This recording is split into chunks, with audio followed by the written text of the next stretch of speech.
Well, we had a staff day this week where Jim and I and the rest of the staff here at Cornerstone just got away to pray for a day. And so we went up to Rocky Peak Church because their property's a little nicer. We have a nice view here of Penny Pinchers and the train, but we went up to Rocky Peak, just kind of overlook the valley and just think about the majesty of God and just praying for one another. And so different staff people were asking me throughout the day, how can I pray for you? And it seemed like the same thing I kept coming back to was I was telling everyone, you know what? Pray that God would help me say no more often. It's like I want to do everything. Every time someone wants something, it's like my immediate response is, yeah, I'll do it. I want to help, but you know what? There's only so much time in the day. And something that I'm learning, every time you say yes to something, you're saying no to something else. Because you're crowding something else out of your schedule. And while all these things may be good, there's nothing sinful about saying yes to these things, but it becomes that when you're doing all these good things and yet you're neglecting the best things, the most important things. And we do this in our lives. We say yes to so much that we end up crowding out the very things that ought to be priority in our lives. And usually the first one that gets crowded out of our lives is God. Because he's not down here on earth physically, screaming in your face, I need your time, give me your resources, serve me, do this, do that. And so we fill our times with all the other things, and we crowd God out. And, we have this problem saying no. And so I go, just pray. It doesn't sound real spiritual, but I need to learn how to say no to all these other things so I can say yes to the things that are most important. Our inability to say no, we see it when we go to Costco, to pick up 2 or 3 items, right? And you end up with this whole cart of stuff. Why? Because everything's like, oh yeah, I probably need that. And we start saying yes to all this stuff. And, we do it with our time. Our lives are already too busy, right? And then yet someone says, hey, can you do this? And we just go, yeah, sure. Meanwhile, you're crowding out some pretty important things. This is why we get in debt. We just keep saying yes. We can't say no. And this idea of crowding God out, it's like when my wife and I go out to eat, a lot of times we'll just order one meal. Because I don't want to overeat and also because I'm cheap. And so we'll get the one meal, and what I do when the meal comes, the extra plate, is I'll cut off her portion and give it to her, I don't go, at least let me just eat until I'm happy, and then I'll give you whatever's left over. Because I know if I do that, I know myself. I can eat a lot, and I would consume everything there, and then I'd even want more. And the truth is that's what we do with God, though. We tend to just say, you know what, let me just take care of myself. Let me buy the things I want to buy. Let me do the things I want to do. And then if there's any leftover time, I'll give it to you. The problem is we're consumers and we say yes to everything. And so pretty soon there's nothing left at the end of the day to give God, except maybe a Visa bill, And pretty soon there's no time for God, and he gets crowded out. And you guys, this whole series on priorities is not about, hey, how can we fit God in here a little bit? It's not about that. It's not about fitting God into your life. When we talk about priorities, it's just that. It's saying, you know what? I want God to be priority over me. See, because everyone has time to serve God. Everyone does. Everyone has enough time to serve God. Everyone has enough money to give to God. Now, do we have enough time and money to where we can serve and give to God and also live the lifestyles that we want to live? Probably not. So at that point, you make a decision. Well, who's more important?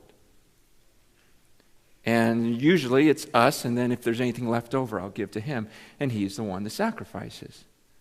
I'm talking about the possibility, just the thought, and I know it's a crazy thought to some of you, that maybe you come to a point in your life where you actually are more concerned about pleasing God than yourself. And for some of you, that's just the craziest thought in the world, and yet, you guys, that's the very basics of Christianity. That's the very core, is for Jesus, is for someone to deny himself, take up his cross, and follow me. making me the one that's the one to be followed, my desires and my will for your life, rather than being the one that's usually crowded out. Now, the book we're going to study the next couple of weeks is a very interesting book. I love this book, and not many people have studied it from at least the last few services. It's the book of Haggai. How many of you have studied the book of Haggai? Okay, 2, 3, 4. Okay, it's a great book in the Bible. Okay, you'll have to turn to the table of contents, which Julie's doing right now, because it's just one page. You can't flip over and go, oh, there's Haggai. It's just like you'll miss it. So just open the table of contents, turn to the book of Haggai. Oh, you're going to love this book. You are, trust me. You're thinking, I never even heard of him. Oh, it's the best. Haggai chapter 1, verse 1. Just this verse itself. Listen to Haggai chapter 1, verse 1. It says this. Listen closely. In the 2nd year of King Darius, on the 1st day of the 6th month, the word of the Lord came through the prophet Haggai to Zerubbabel, son of Shealtiel, governor of Judah, and to Joshua, son of Jehozadak, the high priest. Isn't that powerful? You guys are going, oh, that's all I needed. I can leave now. No, okay, let me, now most of you are going, well, what's that all about? So let me give you as quick as I can, history lesson, okay? I want to take you back so that you understand the context of Haggai's time. And we're going to go back to when God created the world. Okay, so we're going back pretty far. Actually, we're going back before that, okay? Like, what do you mean before that? No, there was a before that. The Bible says, in the beginning, God. In the beginning, God. Or John says, in the beginning was the Word. I want you to think about something. There was a time when all there was God. Think about this. There were no angels. There was no earth. Nothing else but God. There was no angels going, oh, you're God, but he was still God. There were no people on the earth praising him as God, yet he was still God. That's his name, I am. When Moses says, hey, who are you? He goes, my name is I am. It was talking about his eternality. He just always is. Unlike us, you and I we came into existence at a certain point. God just says, I am. And I'm the same yesterday, today, and forever. That's just who I am. I am. And there was a time when there was just God. Think about that. All there was God. The earth was just a thought in his mind. There was no earth. Just the thought of creating an earth was in his mind. And think to yourself, what if God never thought to create an earth? See, you and I were just a thought in his head. I think I'll create Chris. I think I'll create Rob. I think I'll create Morgan. That was just a thought. That was my only existence. That's this whole earth. That was the only existence was in God's head, in his mind. What if God never thought to create you? What if the Creator never thought to even create this whole earth? It's just him. He's still God. I mean, seriously, dwell on that sometime. Sometimes we walk around like everything revolves around us, and then you just stop and you think, wait a second. This earth didn't even exist. It was just in the thought of God, in the mind of God. And God thinks to create a world, so he creates this world. He creates these people. He creates Adam and Eve. They populate the earth, thousands of people, and God gives them some commands and says, this is the way I want you to live. God says, okay, look, here's this earth. I made it. I made you. Here's how I want you to live. The people hear God's laws, and they don't like it because we don't like restrictions. We don't like to be under anyone's authority. So they began to rebel against this God. And they do all the things that he hates, so God floods the earth. Genesis 6 says, look at these people. I mean, look at the way they treat me and my laws. They're just trampling them. You know what? Forget it. And he floods the earth, kills everyone, except for Noah. Because there's this one guy who was trying to pursue God. He goes, you know what? I'm going to keep him alive, keep his family alive. They repopulate the earth, and God promises, I won't do that again.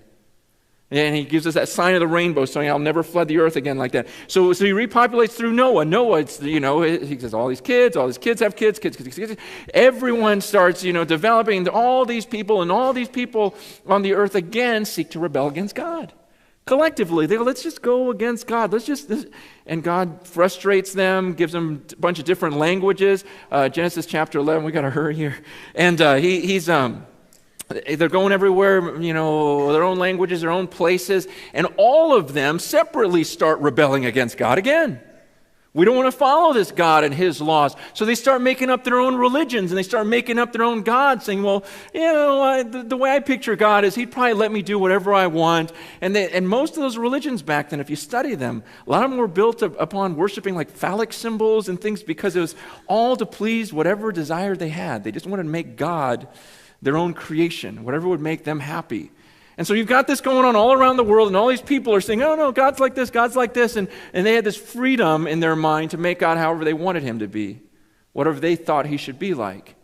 And so God says, okay, that's enough of that. Here's how I'm going to show myself to the world now. He chooses this one man named Abram at the time.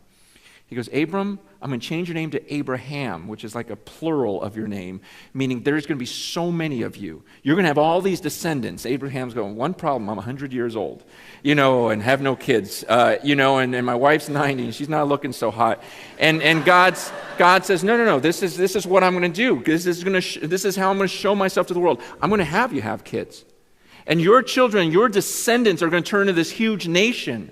This mighty nation. And I'm gonna bless this one nation so much. Just this one nation, not all the other ones, just this one nation, because I want the whole world to look at this one nation and go, wow, their God's the real one. Because you're going to go defeating armies way bigger than yours. And I'm going to bless and multiply. And none of this should have happened, but everyone's going to look at this nation and go, wow, their God must be the real God, and then I'll get the worship that I deserve. So Abraham has a kid, Isaac. Isaac has a kid, Jacob. Jacob has 12 kids, and God says, Jacob, I'm changing your name to Israel. And that's where we get Israel. Israel had 12 kids, and those are the 12 tribes of Israel, or his 12 sons. God says, you guys are my people. I'm going to start blessing you. Now, his people, they start getting attacked by the Egyptians. They become enslaved by the Egyptians. And so God says, you know what, look, there's my people. They're being enslaved by this other group, but I love them. And so let me show my power. I'm going to send a deliverer, a leader, whose name was Moses. And Moses goes, and he goes to Egypt and goes to Pharaoh and says, hey, God says, let his people go. Pharaoh says, no way. And so God starts showering all these curses upon the Egyptians. And eventually he says, I'm going to have the firstborn of every household die in Egypt. And so they all ended up dying, the firstborn of all of the Egyptian homes. And Pharaoh finally goes, okay, get out of here, just go. Your God is too powerful for me. I don't want to deal with this God anymore. We're all going to die if I keep rebelling against this God, so go, you're free, okay? So the Israelites, they run, they're free, God saved us. And then Pharaoh changes his mind and goes, no, wait a second, I want those guys back. They start chasing them, and the Israelites are backed up to the Red Sea, and they're like, what do we do now? And Moses touches the Red Sea, and it parts, and so the Israelites are able to walk through, God's people are able to walk through the Red Sea, and then once they get to the other side, Pharaoh's army's pursuing them, and God drowns them all in that sea, and the people again, woo, we're free. God got us through this. He really is God. He really is God. And God tells him, he goes, listen, not only that, but now I'm going to take you to this land.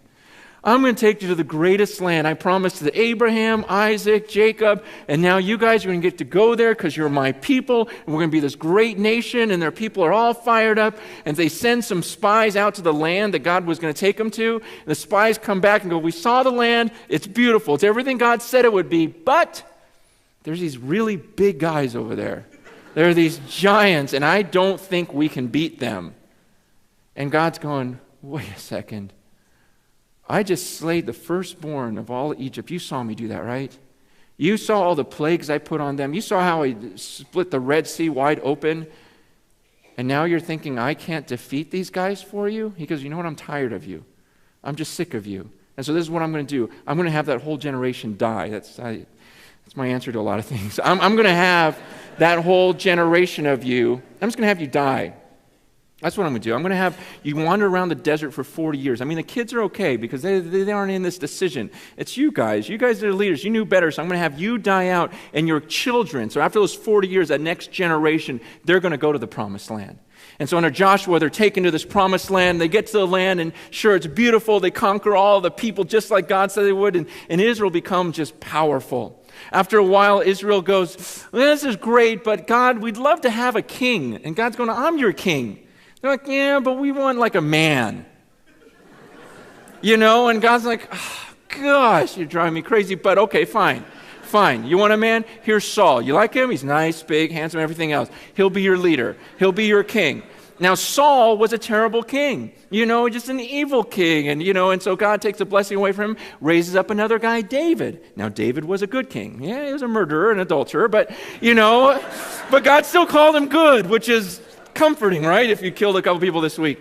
And he goes, okay, but he's still mine. I forgive him, and he loves me. And so David is king of Israel, and Israel flourishes. Then David has a son, Solomon. Solomon takes over the kingdom. And God tells Solomon, I want you to build a temple for me there. You're the one that's going to build me a temple right there in Jerusalem, right there on that Temple Mount. I got all the specs and everything else, and he just builds the most beautiful, amazing temple. And God says, this is where I'm going to dwell on the earth. This is going to be like the center of the earth. This is everything. I'm going to put my name, I'm going to put my glory. You put that Ark of the Covenant in the temple. You put that Ark I told you to make. Put it in there. Put the 10 Commandments in there. Put it, and my glory is going to fill that place. And everyone's going to know you don't mess with the temple. You don't mess with the people of God. And so that's what happens during Solomon's reign. The temple is built. Solomon has a son, Rehoboam. Things kind of go on for a little bit, but then there's a division in Israel. And they start fighting. And suddenly there's half of the people take, half of Israel, and the other half go north, under this guy named Jeroboam. And so now suddenly the kingdom of Israel is divided between these two leaders. And in the midst of all that, they start wandering into their sin again. The northern kingdom was really bad. They didn't have any good kings, it seemed like. Everyone was just rebelling against God. They had any good going on there. And so God has this group of people called the Assyrians, this army. You may have heard of them. The Assyrians come and they attack that northern kingdom around 722 BC. They attack them, carry them off. And so now they take that northern kingdom out of the promised land. The southern kingdom hangs tough there. The southern kingdom of Judah under a king Hezekiah, Assyrians try to attack them, but he's a follower of God. And so he keeps them strong, and they're okay for a while, but then things happen, kings keep changing, and eventually the Babylonians come, about 100 years or so later. The Babylonian Empire comes and takes over, gets the southern kingdom of Israel out. And so now the Jews are all out of Israel. The Babylonians, they're under captivity under them. They're away from their land. After the Babylonian Empire comes the Persians. Now, under the Persians, there's a king named Cyrus. King Cyrus says, you know what? I'm going to let you guys go back to your land. I'm going to let you guys go back to your land. So Cyrus allows the governor of the people, who was Zerubbabel, and their high priest Joshua lead them back into the land. And so the people are back here now, okay? And so then after Cyrus comes Darius, and Darius, during that time, that's where we pick up the story in Haggai. Haggai comes and speaks to Joshua, Zerubbabel, and the people and says, hey, I've got a message for you guys from God. Okay? You got it? Okay, so that's where we are in Haggai 1 now. Okay. Now, I left out a lot, okay? So don't go, I don't have to read the Old Testament now. No, I left out a lot. Okay, so here they are. They're in the land. The temple's been destroyed. Solomon's beautiful temple was destroyed by the Babylonians, that place. And so in verse 2, God has a message for these people. And the Lord Almighty says, these people say the time has not yet come for the Lord's house to be built. Okay, God's responding, and he's saying, you know what? You people, I put you back in the land, but you're making the statement saying, it's just not time for the Lord's house to be rebuilt right now. Okay, you got that? So they're going, it's just not time to rebuild the temple. And so God's response to that in verse 3 is this. He says, then the word of the Lord came through the prophet Haggai. Is it a time for you yourselves to be living in your paneled houses while this house remains a ruin? It's a bit of sarcasm there, where God goes, so it's not time to build my temple, but it is time for you to build your own house though, right? Your nice little paneled houses. The paneled house was the idea that in their interior was this crafty woodwork. I mean, it just basically meant they're living in luxury. And God goes, that's really interesting that you go, it's not time to build my house, yet you knew it was time to build yours? While mine remains a ruin? He goes, interesting, you didn't hear a call to rebuild my house, but did you hear a call to rebuild yours? It's a double standard that we do to this day. I hear it all the time. Christians will come to me and say, well, I don't know if I should serve God right now. I haven't gotten a clear calling. God hasn't told me, exactly where to serve Him and what to do. And so I really feel like the right thing to do is to wait upon the Lord, really from my heart, and wait upon the Lord to tell me where to serve. Otherwise I'm running ahead of Him. I hear that stuff all the time. And my response to that is, did you watch TV this week? Did you hear from the Lord to watch TV? Did God say, you know what, you need to watch some